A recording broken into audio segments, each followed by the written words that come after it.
Aujourd'hui, un exercice d'écriture à réaliser chez vous. Un exercice pour la réussite duquel je vous donnerai, dans ce cours audio, quelques conseils que j'espère précieux. Si tu écoutes ce cours jusqu'à son terme, je suis certain que tu te serviras mieux de ton imagination pour produire un texte intéressant. Promis.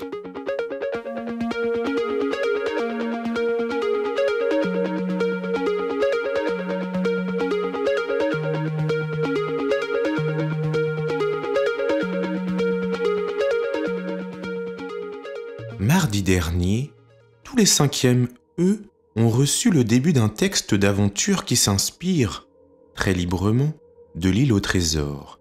Ceux qui l'ont lu savent déjà de quoi il parle, de la poursuite d'un trésor par une bande de collégiens, trésor qui se situe dans le CDI d'un collège qui vous a rappelé le vôtre, votre collège adoré. Ceux qui n'ont pas lu ce texte, lisez-le sans plus attendre. Si vous ne l'avez pas reçu, ce texte, prévenez-moi. Que vas-tu devoir faire à partir de ce texte d'aventure? Quelle est la consigne de travail aujourd'hui? Elle est très simple. C'est à toi de rédiger le début de ce récit d'aventure. Pas la suite, le début.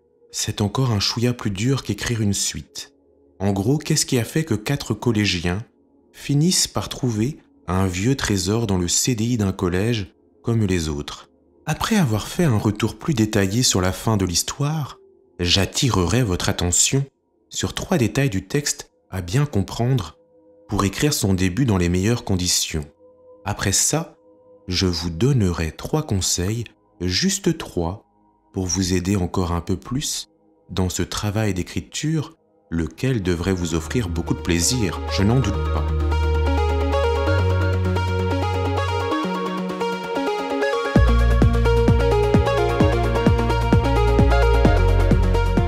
Premièrement, résumons la fin de l'histoire telle qu'elle vous est donnée, c'est-à-dire tous les éléments narratifs dont vous disposez déjà, car pour écrire le début d'une aventure, il faut déjà maîtriser sa fin. Alors, ce qu'on sait déjà de cette aventure, ce que nous apprend sa fin, le voici. C'est l'histoire d'une bande de collégiens, 4, plus précisément, le narrateur, Sophia, Luca et Nolan, qui sont engagés dans une quête, celle du trésor d'une reine ancienne, la reine Caïma, dont on ne nous dit pas grand-chose. Ce sera votre rôle d'apporter des précisions sur cette reine Caïma qui, à n'en pas douter, est extraordinaire. Tout le monde ne donne pas son nom à un trésor perdu. Ce trésor, les 4 collégiens le trouvent en utilisant leur esprit de ruse et leur intrépidité. Ils osent tout. Tu tiendras compte de leur côté, quoi qu'il arrive, on fonce dans ton début d'aventure. Prends garde à bien noter les traits de caractère des personnages principaux. Le narrateur paraît surtout être un bon équipier. Nolan a lui plein d'idées. Sophia n'hésite pas à donner son avis sur tout. Luca, lui, même si le texte ne le dit pas, manipule l'électricité avec génie. Il fait ce qu'il veut d'un interrupteur électrique. C'est juste impressionnant. Note bien aussi qu'avant d'arriver au CDI, les 4 aventuriers ont déjà bien bourlingué. Ils ont même été gênés par une bande de filles, ça le texte que tu as déjà lu le dit. Tu devras faire intervenir cette bande de filles dans ton début d'histoire. Maintenant que tu as bien la consigne en tête, ainsi que le détail des éléments narratifs dont tu devras te servir pour bien faire commencer cette drôle de chasse au trésor, voici 3 détails du texte original que tu devras absolument approfondir pour réussir au mieux l'écriture de ce début d'aventure.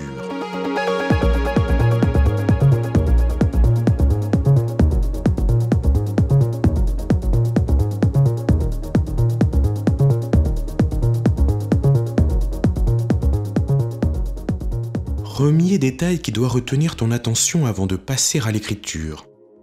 Il est question ici du trésor de la reine Caïma.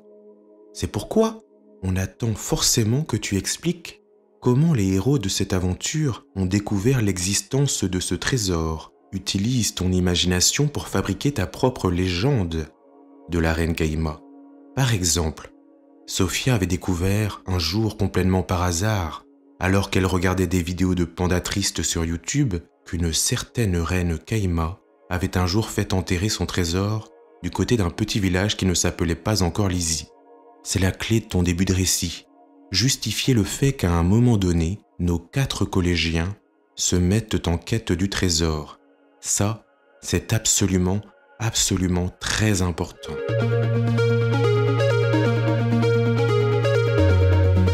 Deuxième détail qui retiendra ton attention. Ces 4 collégiens ont des adversaires, des ennemis. Plusieurs filles qui, on l'apprend dans le final de l'aventure, se sont montrées particulièrement coriaces depuis le lancement de la quête. Ne néglige pas cette bande de filles. Ce sont les méchantes de l'histoire. Elles pimenteront ton commencement d'aventure. Précise de quelle manière elles découvrent-elles aussi le trésor de la reine Caïma. Précise aussi comment elles mettent les 4 héros de l'aventure en difficulté. Que feront ces 4 héros pour se débarrasser de ces filles enquiquinantes? À toi de l'imaginer. Petite précision, la rencontre entre les héros et les filles méchantes peut donner un dialogue savoureux, avec potentiellement des échanges de mots qui piquent, c'est-à-dire légèrement familiers. Ça dirait par exemple « Non, vous n'aurez pas notre carte au trésor, bande de biquettes analphabètes. Donnez-nous cette carte au trésor, vous n'êtes que des bâtonnets de surimi-périmés. »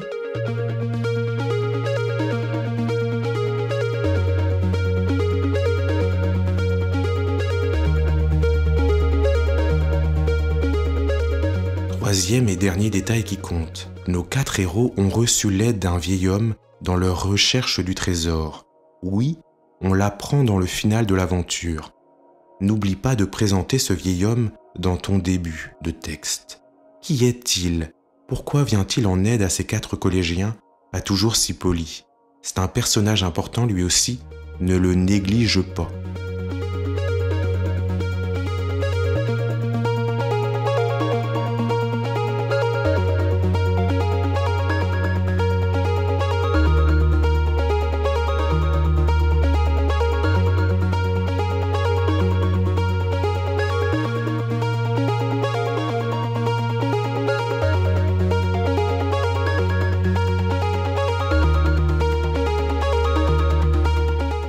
Pour bien compléter mon explication de la consigne d'écriture, je terminerai en vous donnant 3 conseils. 3 conseils pour la rédaction. Ils ont pour fonction, ces conseils, de vous guider encore un peu plus dans cet exercice difficile qu'est l'invention d'un début d'histoire.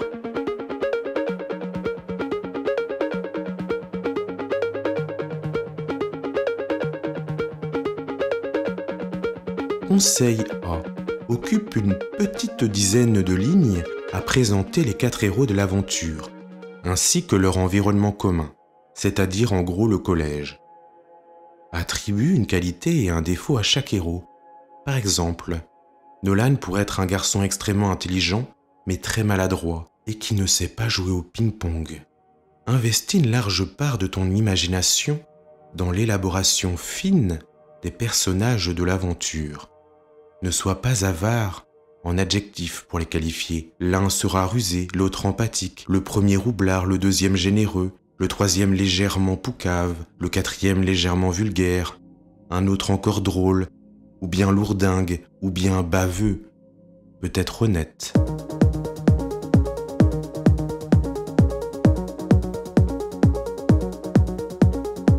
Conseil B.